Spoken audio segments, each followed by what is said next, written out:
Starting with the very basics of it, every year the Board of Education is required to adopt a balanced budget, and with that we have certain considerations of our expenses and our revenues. Salaries and benefits we'll get into. Obviously they make up the lion's share of our budget. On our revenue side of our budget, the major category for our revenues is the property taxes.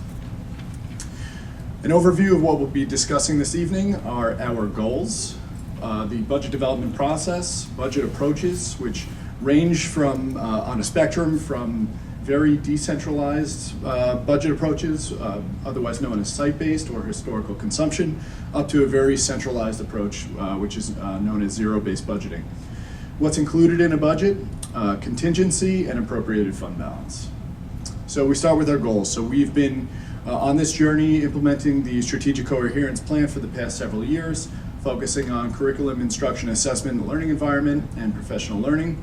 We use projected enrollments to drive our decision making. So each year we consult with an independent demographer who provides us with an enrollment projection, and we should be receiving that enrollment projection this week. We use the enrollment projection to drive our decision making in the future and recognizing where we may have increases in enrollment in certain grades. We want to maintain policy stipulated class sizes, especially at JFK and CV Star, and utilize retirements and attrition to manage budget growth. So I'll give an example later on in the presentation of what we do whenever there's a vacancy within the district. And as always, we need to make sure that we comply with the tax cap and other mandates that are pressed upon us from the state or federal government. So the budget development process formally begins in October, and usually we'll start with the principals and directors, and we'll know, or we'll have some kind of an indication of what the subsequent year's budget is going to look like.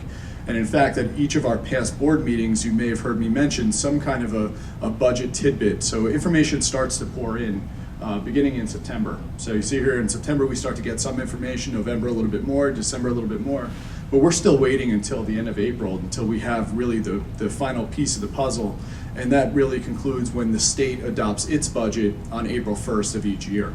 But the process really begins in October. The principals and directors begin preparing their building level or departmental budgets. We also look at our mandates for ordinary and contingent items, such as utilities, debt, and other legally required services.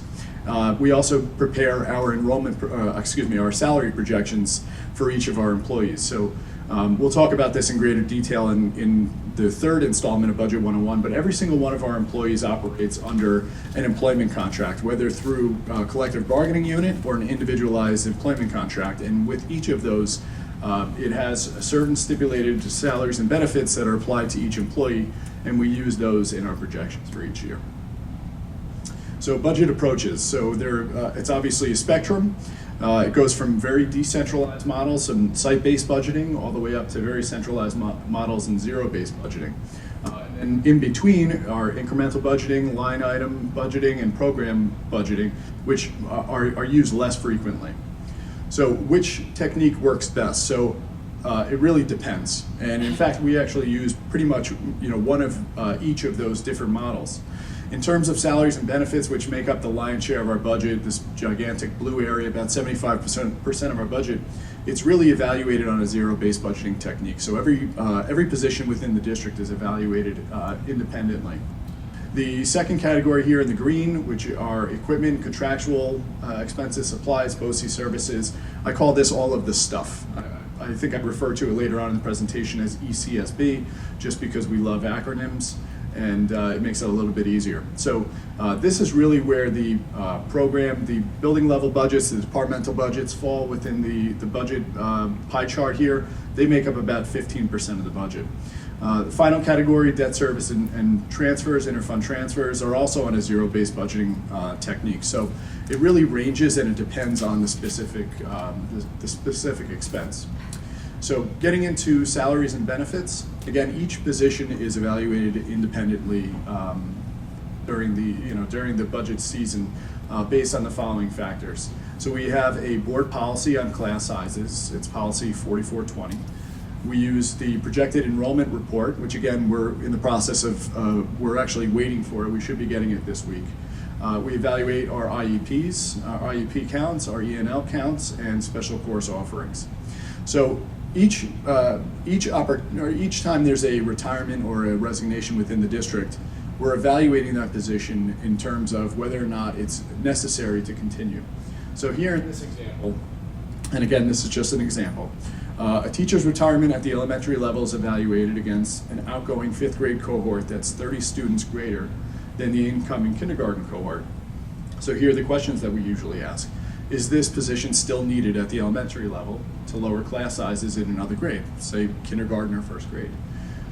Is there a need for an additional position elsewhere in the district? So for example, this 5th grade cohort that's going out is now going into 6th grade. Do we now need to increase our staffing at the 6th grade level to account for this cohort? Or can the position be eliminated through attrition and not replaced? So every time there's a vacancy, those are the questions that we asked.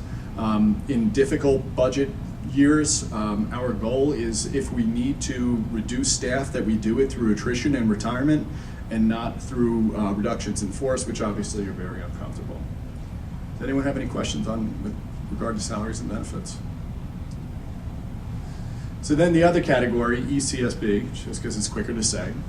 So this is how each principal and director develop their departmental budget. Each year, again, at this time, we have an indication of what next year's budget is going to look like. So at the district office, we then report to the principals and directors, and we say to them, for next year, we're expecting it to be a difficult budget year. Leave your budget flat, no increases in your budget. Based on those parameters, they go back and they build their budgets, understanding that they're not to exceed last year's budget. We recognize, and we have those conversations, that often there are needs which greatly exceed what their allocation is. And we say to them, okay, stay within those parameters, and then we'll meet and discuss those needs that you have above and beyond your initial request. So each year, each of the budget managers, which are principals and directors, they meet with the district office and they present their budget to us on a line item basis. So each principal and director substantiates every single item that's included in their budget and explains the need for it. Most importantly, they explain how that need relates and aligns with our strategic coherence plan. So we really grill them at these meetings. It's a very thorough, rigorous process. And at the end, we make sure that they stay within their parameters. Another thing that we do is we always enact a mid-year spending moratorium to make sure that each budget manager is following what they had included in their budget and make sure that they order those items which they said that they would order. We impose that deadline at the end of February and make sure all those orders are in. Another benefit of that is that it helps us in our fund balance projection, so we have a better indication of what we're spending and helps us in our budgeting process. Any questions with regard to this stuff? Sure. What time of the year approximately is that? So currently, the principals and directors are building their budgets now. In December, we meet with each of the principals and directors and review their budgets, and it usually carries throughout the month of December, and sometimes it spills into January. Next category, debt service and transfers. Pretty boring. It's very, it's zero-based because all of the amortization schedules are defined over the term of each borrowing. So we have a bond that we issue for 15 years, and for the next 15 years, we know exactly how much the payments are going to be on each of those bonds. In terms of transfers to the special aid fund, this is the mandated cost of providing summer school to our students with IEPs. It doesn't often fluctuate, so it's actually very predictable from year to year. Again, debt service and transfers based on a zero-based budgeting technique, and it's pretty cut and dry. Any questions with regard to debt service and transfers? Did I? I have a question. I love it. Great. I know that what is the theory of running, we run about $50 million bonds as an average between 50 and 60. Okay. Every time one drops off, we pick up another bond. Yes. What is the theory of keeping us in debt so much? Well, I wouldn't say we're in debt so much. Okay. Well, however, above the school budget, what's the theory of keeping that much? Well, the theory of it's not necessarily the theory of keeping the debt. The theory is that you're reinvesting in the school buildings.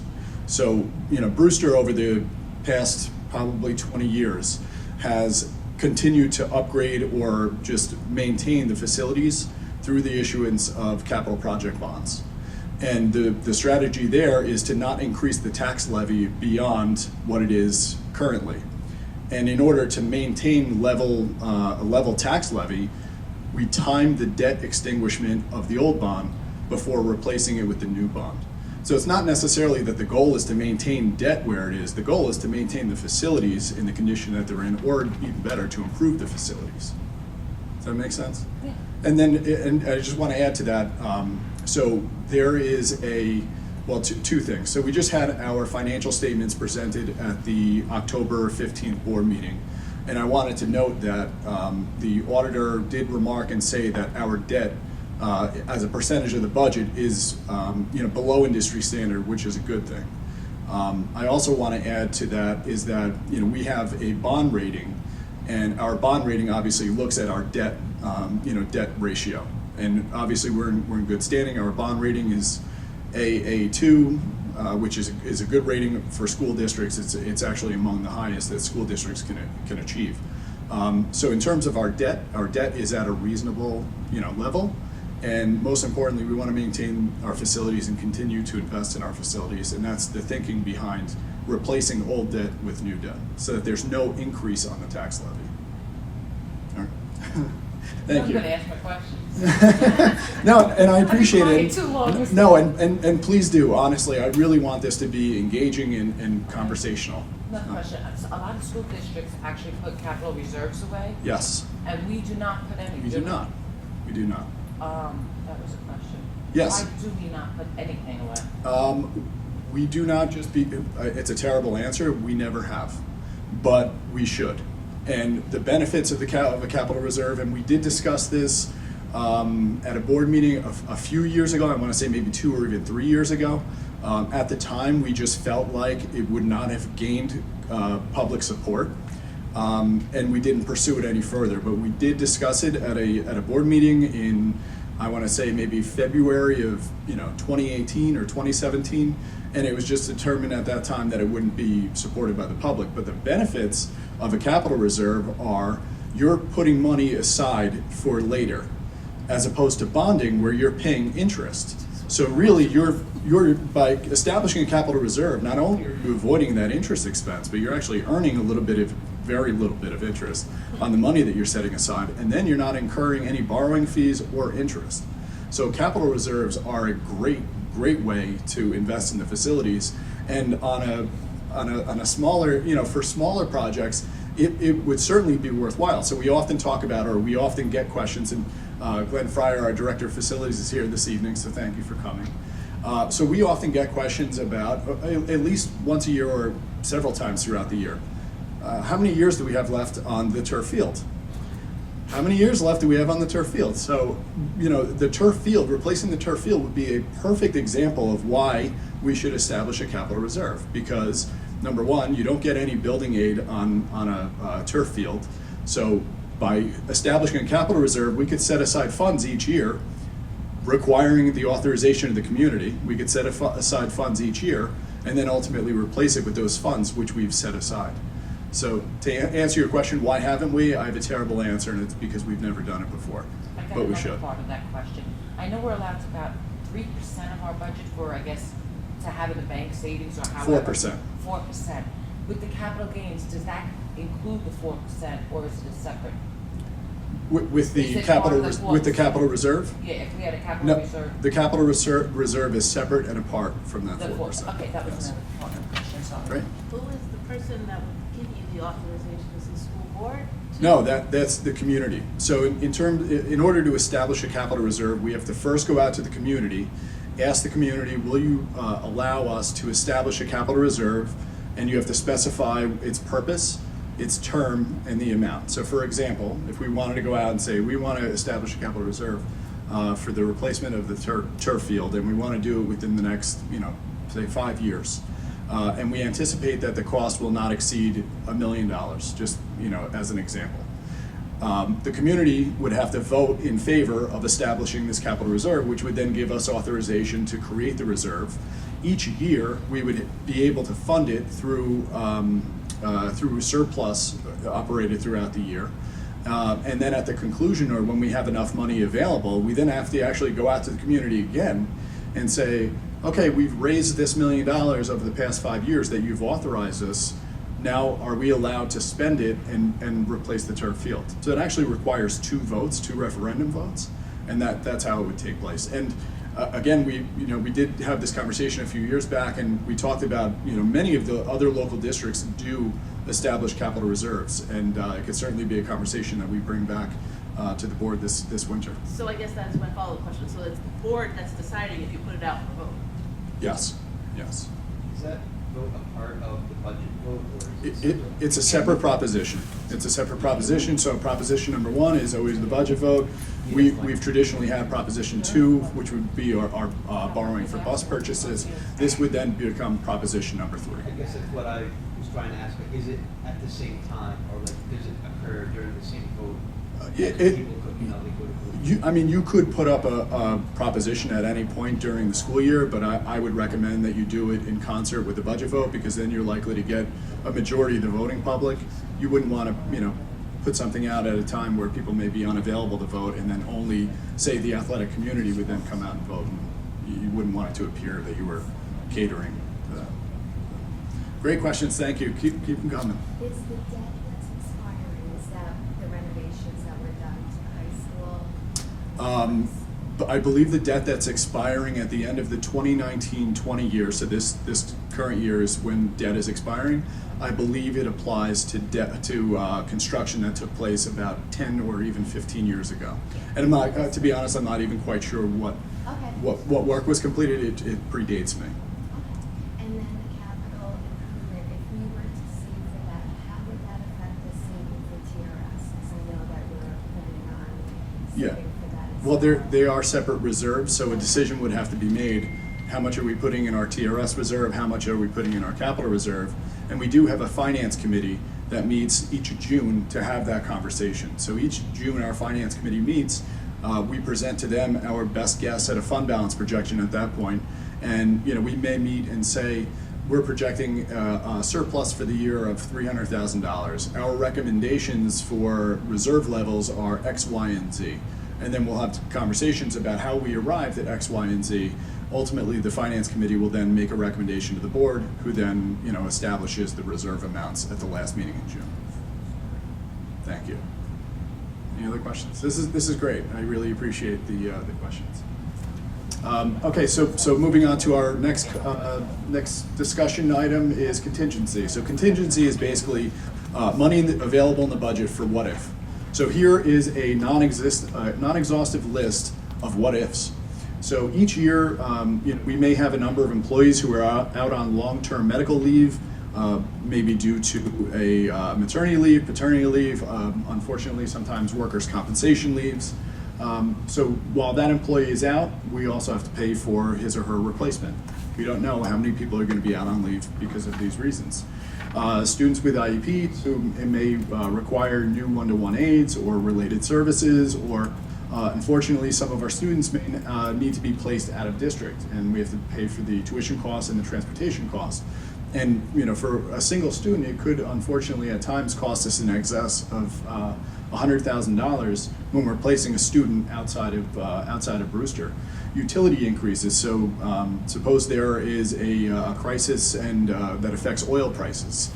We build our budget in basically in February and March, and the community approves it in May. Well, in July, something can really go wrong and drive diesel fuel prices through the roof. So we need to make sure that we have contingency to cover those events. Similarly, and actually more likely, right now, NYSEG is proposing a significant rate increase on electricity and natural gas. Electricity, they're proposing, I believe, a 26% increase in electricity delivery. Natural gas, I want to say it's about a 4% increase. So there is a state agency that is required to approve or disapprove their request, but they haven't even set a date yet to tell us when they're going to make that decision. So right now we're being held at bay until we find out what they're going to do. Facilities repairs, reductions in state and federal aid. tax certiorari or legal issues. Those are all of the unknowns that we have to consider when we're developing a budget. So the next question is, well, how much contingency should be included in the budget for the unknown? And the irony is the state controller's office refuses to give formal guidelines. Instead, they will audit other school districts, and Brewster is actually one of those districts who was audited. So they'll audit other school districts and they'll make recommendations, and we also have industry standards of what other school districts are doing. So in 2013-14, we had an audit here in Brewster of our financial condition, and the controller's office reported that district officials generally developed reasonable budgets. So they use the word reasonable. So what we did, we drilled down and said, okay, well, let's define what reasonable is. So looking at those years under audit, 2010-11, 11-12, and 12-13, if you take our budget as a test score of what we've spent as compared to budget, we've spent between 94.8% and 98.4% of our budget, and OSC deemed it as reasonable. In terms of dollars, they deemed it reasonable to underspend the budget by 1.4 million and 4.3 million. So you see along these 3 years, here are the ranges. And just to give some indication of our last completed year, 18-19, which again, the financial statements were just prepared for the Board of Ed on October 15th, we underspent the budget by 2.1 million or 97.8%. So now we know what reasonable means. So we develop our budget within the guidelines established by the controller's office, and we do the best we can to stay within these guidelines. So that's the expenditure side of the budget. Moving on to the revenue side of the budget, how do we balance every year? Because if you're in a vacuum and you look at our expenditures and we underspend the budget, just say by $2 million, every year that should then theoretically generate a surplus of $2 million.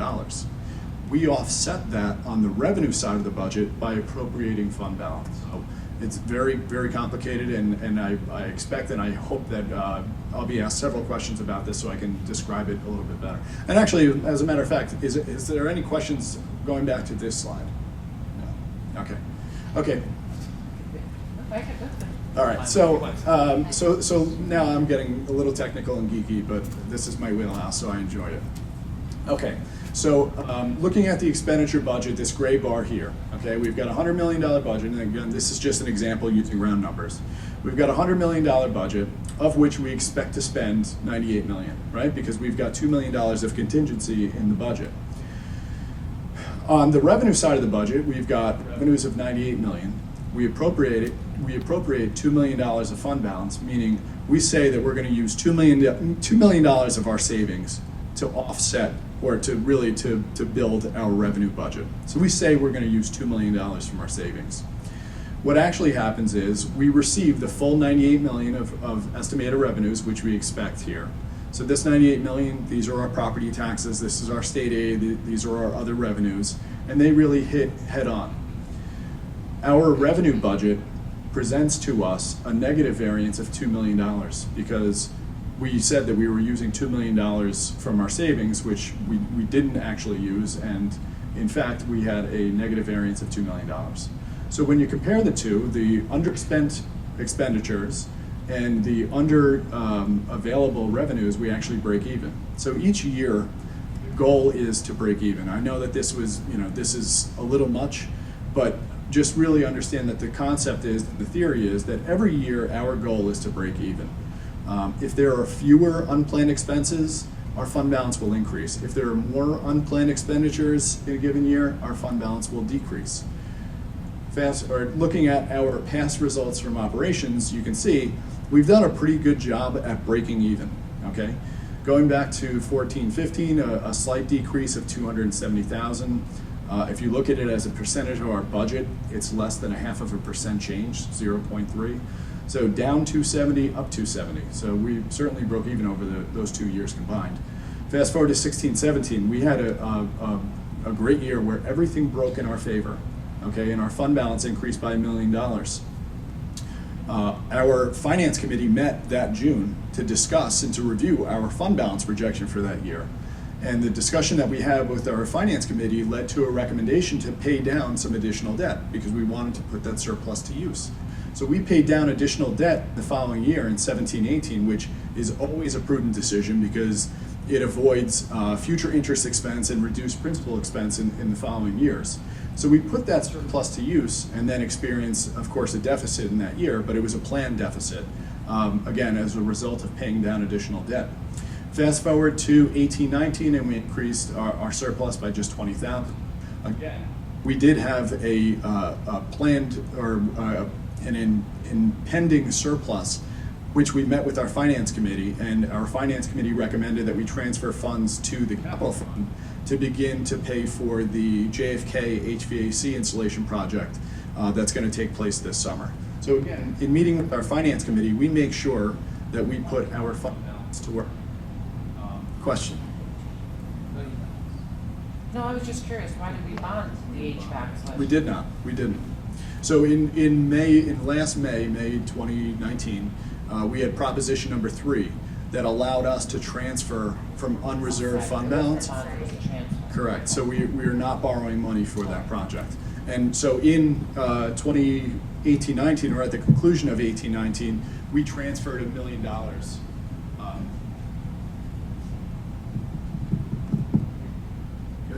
Good. It's a little low.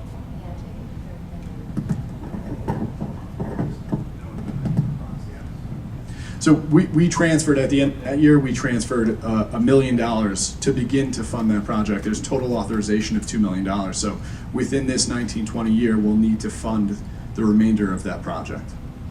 But again, each year the goal is to break even. If there's ever an opportunity where a surplus is available, it's always a good thing, and we will always return that money in terms of paying down outstanding debt or investing in the facilities. And Sorry, Vic. sure. So if we were to do a capital reserve fund, it wouldn't necessarily come out of this, or it would? So what we would do is when we have a capital reserve, at the end of the year, if there was ever a surplus, say for example in 15-16 we had a surplus of 274, we would then go to our finance committee and make a recommendation. Let's fund, let's put this entire surplus in the capital reserve. So for that year, we've now contributed $274,000 to the capital reserve. And then in each subsequent year where you have the ability to increase the contribution to the capital reserve, you would put money in there. That's the place where the capital reserve is funded from, is from the fund balance. Correct, from operating surplus. Okay. Yep. And I just also want to mention it's a challenge because we really have two forces here where the controller's office is often critical of local governments and school districts, and they believe that they are carrying too much in fund balance, and their recommendations are spend down your fund balance. On the other hand, we have bond rating agencies who will say you need to build up your reserves, you need to have more money in fund balance to to protect the district against unanticipated expenditures or revenue shortfalls. So really we have these two forces at hand. The best that we're doing is we're trying to break even. We're really trying to walk that fine line between being considered overfunded from the controller's office and being underfunded in terms of bond rating agencies. And it's critically important to us at this juncture because in June of 2020, we're going to be issuing a large bond to begin paying off the most current capital improvement project. So we really want to look good for the bond rating agencies come this July. And fortunately, the rate environment has improved for us. So that really concludes it. Does anyone have any other questions on this slide? Elena, please ask me a question. Elena is our school business administrator. So when we look at the financial statements, because we have a bond anticipation note, will the amount change when the new bond is issued? Yes. So our bond anticipation notes are short-term borrowings that we're allowed to borrow for up to a period of 5 years. So we're at year 5 of the construction project where we are no longer permitted by general municipal law to renew that ban. We're forced to go to long-term financing, which is a bond. So this year we're going to be converting that bond anticipation note into a long-term bond. And that's when we get, however long the term is going to be, I believe it'll be a 12 or 13 year term, which will have an amortization schedule, so we'll have fixed costs. fixed, principal and interest payments that will be known for the next, 12 or 13 years. Can you explain what happens from the sale of Garden Street? I'm sorry? What happens with the money from the sale of Garden Street? So for the sale of Garden Street, again, general municipal law and education law govern the handling of sales of property. So the first thing that we have to do is make sure that we satisfy any outstanding debt on Garden Street. So of the proceeds, an amount will be set aside to pay off any outstanding debt that was ever, that's still outstanding on Garden Street that's due and payable within the next few years. The remaining proceeds are required to be set aside in a different reserve, a reserve for tax reduction, and drawn down over a period not to exceed 10 years to draw down to offset the tax levy. So would it go in your budget then? It wouldn't go into the budget until it was done. So meaning you wouldn't budget for the sale of Garden Street because So if once you get the money, which Yes. I would assume over 10 years you're going to include. Yes. So each year over the next 10 years, we would be drawing down on that balance using a declining balance method, so that it weans off. So then are you limited to having to use it for current expenses, or could you put that in a capital reserve? You could create a capital reserve and have an appropriation that puts money into the capital reserve each year. Yes. Capital Yep. for capital. Yeah. What you didn't have before. Sure. Victor, Yep. just getting back to the budget and surplus, does it affect the state's determination of what aid you'll give? Do they look at a district's surplus? No. The state aid is based on income of the district's residents that are reported on your tax return. So on your New York State tax return, you have to put that school code down. So they know the adjusted gross incomes of all residents within Brewster Central School District. So they'll use that, they'll use property wealth, and then they'll use other demographic counts. The agencies that look at whether or not there's a surplus, do they look at it after the fact, that once you said surplus, maybe for something else to break even? Is that what they see?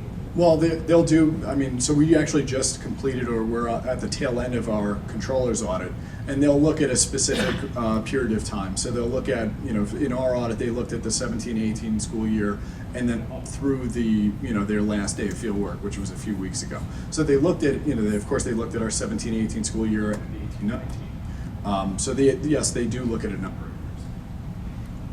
When you said we're going to go from the short term to the long term, the end of this year for what we have to pay off, how does the interest rate affect it? Because is the short term Yes, there are typically lower interest rates on short-term borrowings than long-term borrowings. Fortunately for us, the rate environment of, at this point in time compared to a year ago has improved significantly. The Fed just cut rates actually in September. And hopefully this trend will continue when we get out to June.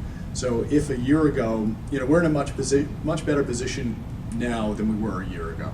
But obviously we're subject to the rate environment at the time that we borrow. Seeing how the surplus can fluctuate there, is there any way of anticipating our current next year having it's only 20,000 this past year? Do we have any predictors, or do you have any feel? Honestly, each year is unique. So there's a backstory, within each of these years. What happened in this 16-17 year, and what didn't happen in these 14-15 years, 17-18. So each year is unique. I was just thinking that Algonquin, things we Right. talked about last year, Right. will that have any effect on this current year? So Algonquin is now built into the tax base. So there is no effect of Algonquin heading into next year's budget. The things that we can predict, we do. The things that we can't, we budget for and hope that they don't happen. And that's typically how we approach the budget. But in any given year, a number of things could break in our favor. Like, I'm just thinking last year, for example, interest rates actually started to tick up for us. And we had a significant increase in our interest revenues.